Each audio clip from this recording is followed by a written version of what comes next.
Hyenas and herbs. Whistling cheerfully, Machiel kept his hands on the wheel and his eyes on the horizon. They were 4 days out from Paddock Landing and making good time. If the wind stayed favourable, they might just make it in 3. He was looking forward to it. He absently patted his pocket where he kept the little carved lion he had bought whilst they were in Savos. It had been enchanted by an imperial priest, and even that casual reminder of its presence encouraged him to whistle louder and more inventively. He would present it to Minnie as soon as they reached port. He was confident she would love it, and while its magic lasted, it would provide her all the encouragement she needed to create something. A broad mitt cuffed him round the back of the head, and a gruff voice snarled at him to be quiet. Captain Pieter was chewing the ends of his thick black moustache, looking worriedly to starboard as he paced the deck. "Those ships are still here," he growled. "Same ones we saw when we passed the straits. Same ones we saw on the way into the bay." Before Machiel could reply, a cry went up from the crow nest. "Ships to port!" The captain furrowed his thick brows and shouted back. "What? The ships are to starboard? What have you been drinking, you idiot?" "Aye, Captain," came the voice again. "And there's 3 more ships to port." Pieter swore, convulsively and fluently in several languages. "Trapped," he muttered to himself, "like lambs before a pack of wolves. We'll have to try and outrun." He was interrupted by a rumbling, bellowing noise that rolled across the waves and wrapped itself around the ship. It came again, and a third time, the questioning note of a hyena horn, asking if they needed assistance. Captain Pieter laughed, grabbed Machiel by the shoulder. "Hard to port," he shouted, loud enough to deafen the younger man. "Hard to port and set the flags. The few pirates stupid enough to hunt Sarkovan ships when we outnumber them. It'll slow us down, but when the hyena is offering to walk next to you, only a fool turns it down." Overview.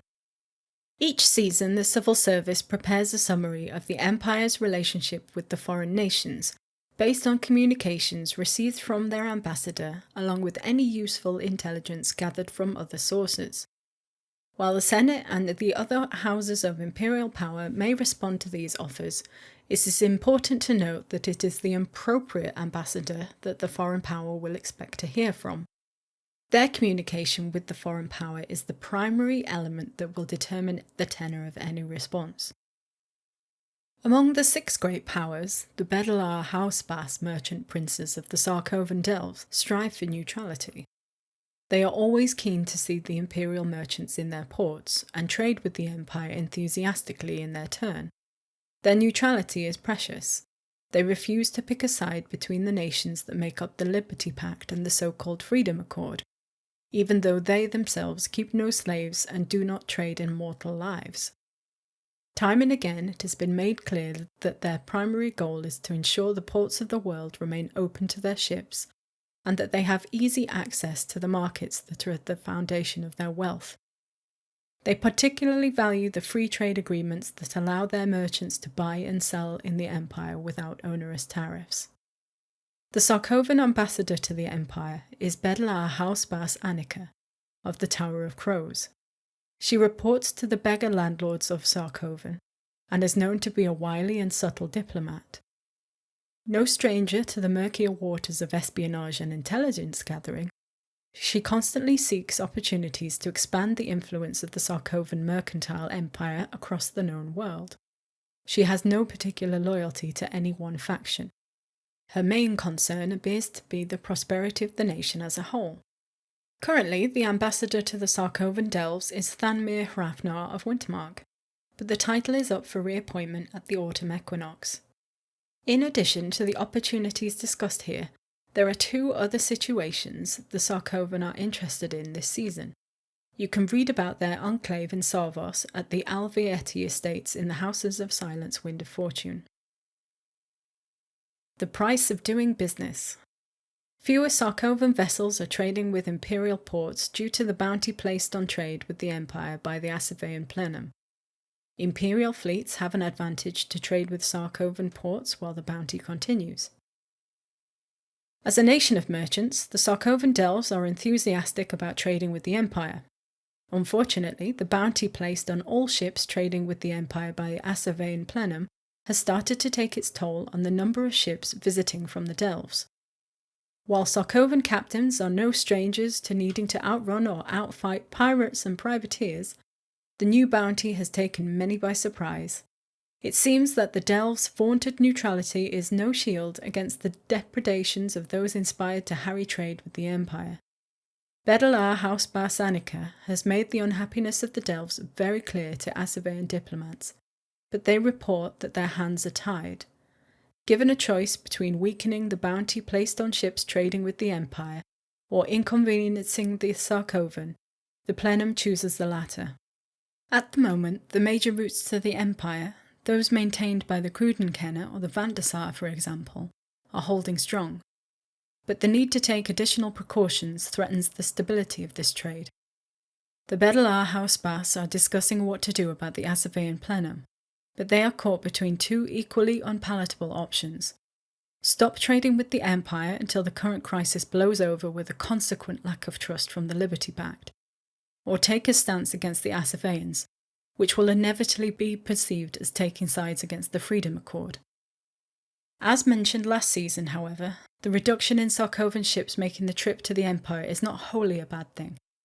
Anyone trading with the Sarkovan Delves this season will see a small boost to their profits, gaining the equivalent of a single rank, thanks to increased demand and consequently profits.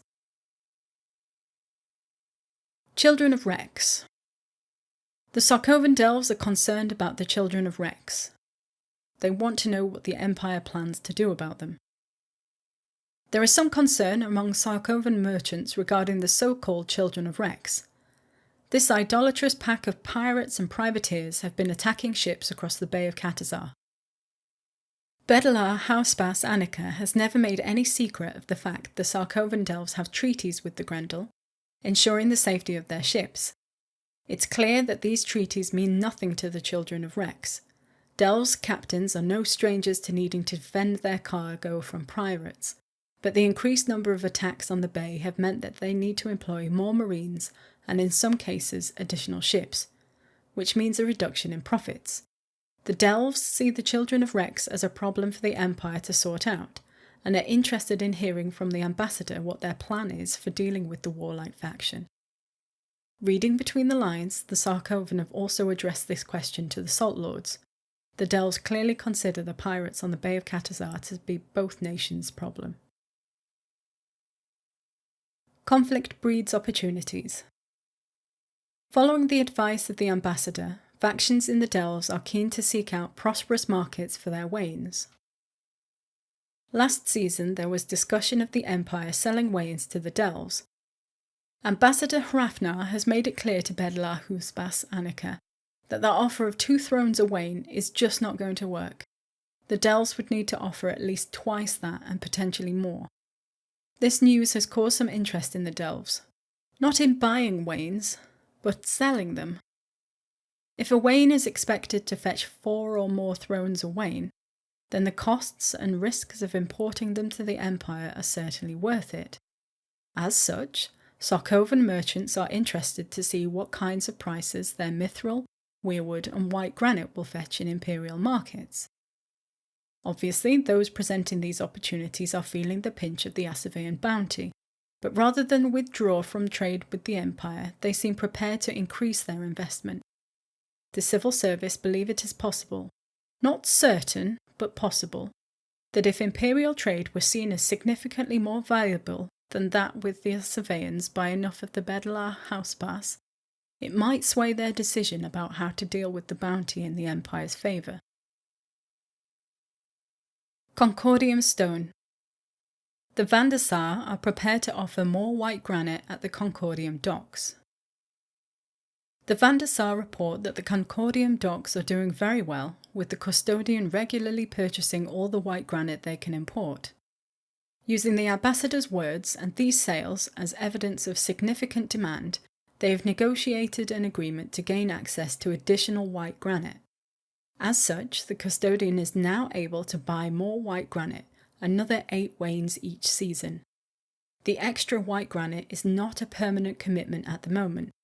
The Van der Sar will assess imperial demand, and as long as it remains steady, they will keep offering the additional white granite and simply employ more independent contractors to protect their vessels against the various threats now implicit in trade with the Empire and through the Bay of Cathazar. Cargo for cargo. The De Bruyn family seek imperial support to reopen the palace docks in cargo. They intend to import weirwood, but investment by the House of the Bear in trade with the Empire might bring other opportunities. Bastien de Bruyn is not a Bedelar housebas. His cousin sits in the seat of the Bear during the Beggar's Feast. He does, however, head up a wealthy and well-respected mercenary company. Recently, his company came into possession of a sizable source of weirwood. They are interested in offering it to the Empire. In the past, the Julep family proposed repurposing the palace docks in cargo. Never one to throw things away, the De Bruyn have presented a similar proposal. If the Imperial Senate is prepared to refit the palace docks, then the De Bruyn can guarantee a delivery of up to 15 wains of weirwood for purchase each season. The civil service have looked at the request and believe that they would require a Senate motion and a commission to refit the docks at a cost of 90 crowns. In essence, they would be modifying the existing docks rather than making new ones. The work would take 3 months. Bastien de Bruyn has one additional requirement. The docks be renamed as the De Bruyn docks, and at least one statue of a bear be included in the redesign. The same motion used to redesign the docks and change the name could be used to amend the details of the prime factor of the palace docks, affecting the change to dealing with the Sarkovan house. They could also take this opportunity to change the appointment method of the title, either leaving it as an imperial position appointed by the auction of the seats, or making it an Urzen national position appointed by the tally of the votes. The civil service believe that Bastien de Bruyn is using this offer to improve their political position in the Delves and within the House of the Bear. There's no suggestion Bedelar housebas Annika thinks that this is a problem the Empire needs to worry about. There is some suggestion that securing a working relationship with the De Bruyn family, and by extension the House of the Bear, might provide other opportunities. There is a reason the De Bruyn are not worried about transporting valuable weirwood through the contested Bay of Cathazar. The Bear are well known for their martial prowess.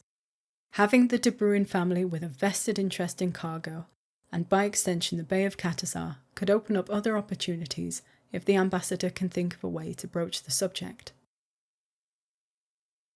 Hyenas under sail. The House of the Hyena and their allies are interested in opportunities on the Brass Coast. They aren't prepared to commit to anything while the children of Rex are still a significant threat. During the spring equinox, the Surani Duke of Arbon hosted a gathering to discuss matters relating to salvage in Iron Confederacy waters. In addition to the imperial citizens, participants from several foreign nations attended, including 2 representatives of the Sarkovan Delves. Anders and Geert are apparently members of the House of the Hyena, the Sarkovan faction that deals extensively in metals both practical and precious. It seems that a freeborn attendee, Damien E. Martin E. Ergo, hit it off with the Sarkovan and at the summer solstice approached them with some potential opportunities regarding the Brass Coast. Anders and Geert themselves are nowhere near influential enough to negotiate on behalf of the Delves, but passed on Damien's letter to those who can. According to Bedelar housebas Annika, the House of the Hyena are very interested in the opportunity to invest in the Brass Coast. According to her formal communiques to the embassy, Damien's proposal included the possibility of establishing a trade of metals both used in the artisanal trade as well as both ilium and mithril. With the prices of imperial wains predicted to be higher than the Delves are prepared to pay, that still leaves the opportunity for the House of the Hyena to explore freeborn markets for their own metals. Bedelar housebas Alama van der Klik is one of the wealthiest people in the Sarkovan, and for the last 7 years has sat in the seat of the Hyena during the Beggar's Banquet. She is very interested in selling mithril and artisan metals to freeborn markets, but not until the immediate threat of the Children of Rex is addressed. Alama is not concerned about the pirate ships. Their presence would simply reflect the amount the Van der Klik would need to spend on mercenaries or the amount of harbour protection she would require. She is much more concerned about the spring magic favoured by the followers of the High Priestess Siobhan. Magical storms and floods are very difficult to prepare for, and the losses they can inflict could prove extremely costly. Once the Empire can demonstrate that they can deal with the Children of Rex threat, however, she is very keen to establish a Sarkovan presence at either Calvos or Khazar. The Hyena have also been speaking to other families, and it appears that there is a great deal of interest in the potential offered by the ruins of Sorok. The city was burned by the Assaveans and their Grendel allies, and then drowned by the rising of the Scarera River. The Van der Klik have reached an agreement with several smaller families associated with the distastefully named House of the Maggot, who are very excited by the possibility of an exclusive contract to salvage the ruins, and they would pay either the Imperial Treasury or the Senator for Madruga quite well for the opportunity. But again, this opportunity is reliant on the Empire showing that they can deal with the Children of Rex. Regarding the Krudenkenner, the ambassador has passed on a request from the Krudenkenner trademaster. The Krudenkenner have been considering the nature of their investment in the Empire. The Krudenkenner are an association of skilled Sarkovan herbalists. They have extensive investments in the Empire. The Krudenkenner magazine at Crown's Quay is the largest and best known, but they also maintain a warehouse in Mitwald, overseen by the master of the root and stem. Krudenkenner merchants regularly sell herbs to the clearinghouse in Tasato, to the high herbalist of Sibella in Bastion, and they've been increasingly making use of the Sarkovan mooring in Ivsgard to trade with Varushkin herbalists. Ambassador Hrafnar has raised with Bedlar Hausbar Sanica the concerns of the current Krudenkenner trademaster, Bernardo von Temschwar, who believes that the prices being charged by the Krudenkenner for Sarkovan herbs are too high. They propose that the price be lowered by 3 rings across the board. Annika reports that the association has carefully considered the matter, but regretfully declines the suggestion. They cite both the costs of protecting their ships in imperial waters and the fact that imperial citizens are still buying their herbs at the current price. They also point out that their opportunities for profit are being artificially restricted by the prohibition against using their warehouses or goods purchased in the Empire to trade with nations the Senate is at war with. And then, of course, there is the matter of the Assavean bounty and the bloodthirsty pirates. A spokesperson for the Krudenkenner thanks the ambassador and the trademaster, however. The request has prompted the association to review their investments in the Empire to see if there is anything that might be done to improve them, from the Sarkovan point of view. One general element the Krudenkenner are keen that the ambassador understand is that in addition to herbs, they are also capable of importing ready-brewed potions, especially medicines such as the essential healing filters or more specialised potions of the Master Medicinal. Without meaning any slight against imperial apothecaries, if there is any interest, they would be prepared to draw up a proposal for an apothecary market in the Empire, provided that the ambassador provided them with the names of 2 or at most 3 coastal ports where such a thing might be appreciated. Alongside, of course, an idea of which potions the Empire would be interested in. They also have 2 more specific proposals regarding their business in the Empire. Flowers for Sibella. The Krudenkenner propose changing the herbs they provide to the High Herbalist of Sibella. The ambassador could effect this change on behalf of the High Herbalist by asking the Krudenkenner to make it. When the Senate allowed the Krudenkenner to expand their warehouses at Crown's Quay, it allowed them greater opportunity to invest in trade with imperial herbalists, including the High Herbalist of Sibella. While demand for Sarkovan herbs began strong, it has declined sharply in recent seasons. Some of the merchants who deal with the Physicians' Hall have suggested that the High Herbalist's responsibility to secure herbs for the Anvil Hospital may mean that being at the mercy of the vagaries of supply and demand is less than ideal. They propose a change to the herbs that they offer to allow more certainty to the High Herbalist. specifically the two herbs that they consider the most useful in emergency situations: true vervain to preserve life and marrowwort to treat immediate life-threatening injuries. If the High Herbalist wishes to enact this change, they should instruct the ambassador to accept on their behalf. The Cruden Kenner visiting the Sibella Cross Physicians' Hall would shift to providing these specific herbs in quantities proposed, and at the same price the High Herbalist was previously paying for random herbs. The civil service suggests that this approach might be taken elsewhere as well. Wherever the Cruden Kenner are currently providing random herbs, they might be persuaded to provide specific herbs. It might even be possible that such changes could be negotiated whenever the imperial demand for herbs shifted, changing what their ministries provide in response to the request of the title holder. It would be up to the ambassador to pursue such possibilities, however. Mead and Mazarine. The Cruden Kenner propose expanding their magazine in mead. Doing so would allow the Master of the Root and Stem to add 2 additional ministry tracks to allow them to purchase specific herbs. The Empire has recently completed a project to dredge the Westmere in Mitwold.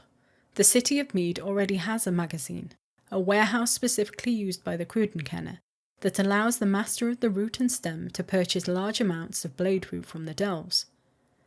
Never being shy about opportunities for profit, and interested in new markets on the Western Empire, the Cruden Kenner propose an expansion of their presence there. Expanding the Mead magazine would require 8 wains of weirwood and 24 crowns in labour. It would take 3 months to complete, and would allow the Master of the Root and Stem to add 2 additional purchase tracts to their ministry. In the Senate motion commissioning the expansion, they would need to specify which 2 of Imperial Roseweald, Marrowwort, Cerulean Mazarine, or True Vervain they wanted the Cruden Kenner to provide. The prices and amounts, at least initially, would be the same as those that they are paying for blade root. This opportunity remains available until the end of the year. If it has not been taken up by the end of the winter solstice 386 YE, then it will be lost. The civil service suggests that if the Cruden Kenner investment in mead does well, it might sponsor greater interest in the city amongst other Sarkovan Dells concerns. Their current interest is likely threefold. Demand for herbs at the Eavesgard docks has declined sharply in recent years, and the threat of Dorhuala has made Semilac less appealing to the Cruden Kenner. The expansion of Mead's waterfront, and its increasing prestige as a trade hub, is appealing to the Sarkovan herbalists, and thanks to the Children of Rex, the path through the gullet is significantly safer at the moment than the Bay of Catasar. Flowers in Frost. Florian and Gelder Kraft have approached the farm owners of Wintermark with a business opportunity. Farm owners in Hanmark will be polled on whether they support the opportunity, with other farmers in the territory following suit. Accepting the opportunity provides an opportunity to gain access to a rare delicacy called Wiesmark, but removes the benefits provided by Brenner's gift. A meeting of Hanmark farmers has been arranged at the Tree of Names in the Wintermark camp to vote on whether or not to endorse the offer. Connoisseurs of Anvil's finer pleasures may have previously met brothers Florian and Gelder Kraft, brewers of substances designed with recreation rather than practicality in mind. This season they are not travelling to Anvil in person. They are too busy touring Wintermark with an unusual offer. The pair have come into possession of some cuttings of the rare Vindebloem, a delicate plant with sublime jewel-petalled pink flower that only blooms in alpine climes. The petals of the blossom are a key ingredient in a traditional Sarkovan delicacy, Wiesmark, which is apparently all the rage in Farad'n at the moment. One of the reasons Wiesmark is so rare is the difficulty in getting the plants to flower within the delves themselves, as the environment is far too warm, damp and muggy for them to flourish. Florian and Gelder have hit upon a novel solution to the problem of securing enough Vindebloem. They want to invest in the farms of Hanmark, offering each farm owner in the nation the opportunity to give over some of their land to raising a Vindebloem patch in return for a portion of Wiesmark. brewed with wintermark-grown blossoms. Those prepared to give over more land to a harvest would receive more Wiesmark. The farmers of Hahnmark are a little reticent to take these earnest-appearing Sarkoven at face value, and look to Anvil for guidance. If the farmers who attend Anvil think that it is a good idea to take this offer, then many of them will do the same. If they think it's a bad idea, then Florian and Gelder will have little uptake for their scheme.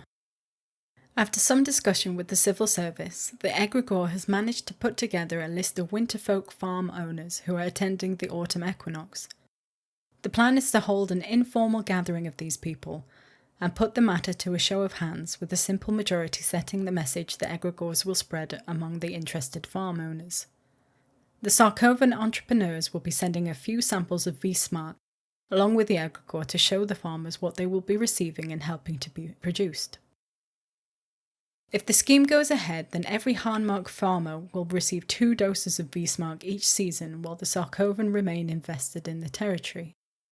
They will also have the ability to trade some of their income in downtime for additional doses on a season-by-season basis. This ability would remain available for at least a year, perhaps longer. The Kraft family would also seek other opportunities to make a profit in Wintermark. Their interests are not restricted to Hahnmark. For example, they would be exporting their Wiesmark through the newly revitalised port of Fisk, taking advantage of the recently established trade route to Verraden. Where the Kraft family lead the way, other Sarkoven merchants might well follow. The opportunity is not without cost, however. With more land given over to growing Vlinderblom, there would be significantly less surplus food, meat and seed contributed by Wintermark farmers to Brenner's gift. The Sarkoven plan to make use of the trading posts to work with local farmers, but that will mean more of the business undertaken there relating to their pan. As such, the great work would cease providing additional money to the farms of Wintermark. The silos themselves would be undamaged, and if the farmers of Wintermark chose to end their association with the Kraft family, it would be possible to re-establish their support for Hahnmark's farmers. But as long as farmers were growing Vlinderblom, their monetary support would be lost.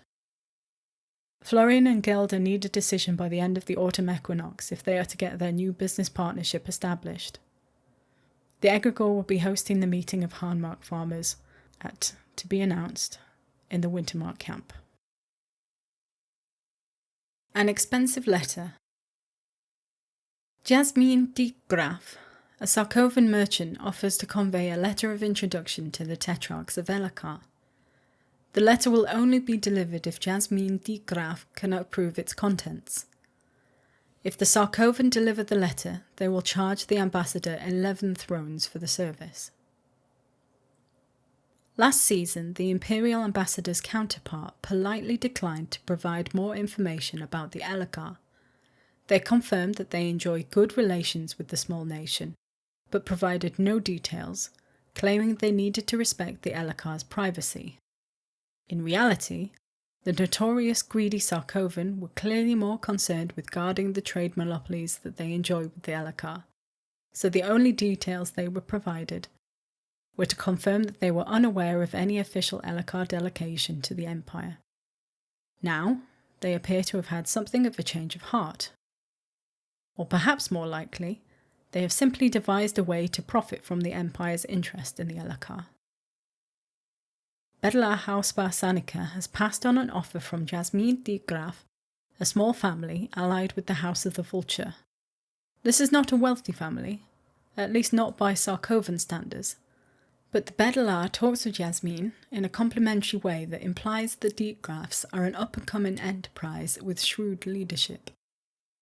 Jasmin Diekgraaf is offering to convey a letter of introduction to the Elakar tetrarchs. The cost for this service will be 11 thrones, consummate with the difficulties involved. The Diekgraafs state that they will only pass on a single letter, and only after they have read and approved it, to ensure that there are no repercussions for the Delves should the Empire's correspondent offend the tetrarchs. If they refuse to pass on the letter for any reason, they will return it and the 11 thrones. Jasmin will only accept a letter from Thanmere Hrafnar and no other.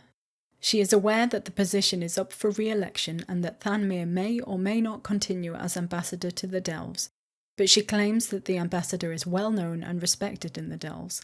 Thus, she will only take a letter from him, regardless of who the ambassador is. There is no issue if Thanmir chooses not to take the Degrafs up on their offer, but she assures the Empire that there will be categorically no contact of any kind with the LRP if they choose to decline. Out of character note. A winged message sent to Jasmine Degraf in the Palace of Vultures, Sarkovan Delves, may be conveyed to the Tetrarchs of the LRP if the ambassador to the Delves includes 11 thrones in their hand-in baggie to pay the delivery charges.